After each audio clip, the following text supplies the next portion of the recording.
कटक सहर में अपराध रोकने कटक पुलिस अभिनव प्रयास। कटक रे बढ़ुची अपराध आउ अपराधी को धरने विभिन्न उपाय अवलंबन करुच्ची पुलिस।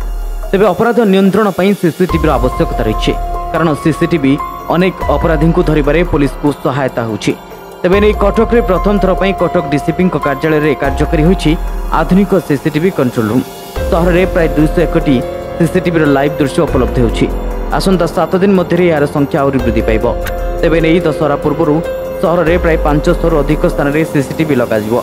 तेबे सबुठु बड़ कथा होछि सहरर समस्त पूजा कमिटी साही कमिटी व्यावसायिक अनुष्ठान सहायता रे सीसीटीवी लगा जायछि। एथिसह समस्त फीड को एककालीन डीसीपी कार्यालय में मॉनिटरिंग करा जाउछि। तेबे यह अपराध नियंत्रण में बेस सहायक हेबो। तेबे एथिपई सहरवासी को कृतज्ञता जणाइछन्ति डीसीपी। तेबे जने वरिष्ठ पुलिस अधिकारी यार दायित्व में रहितबा बेले जने हाबिलदार 7 जन कनेस्टेबल यार नियंत्रण दायित्व में रहिबे बोली डीसीपी कहिछन्ति। ब्यूरो रिपोर्ट ओडिशा समाचार।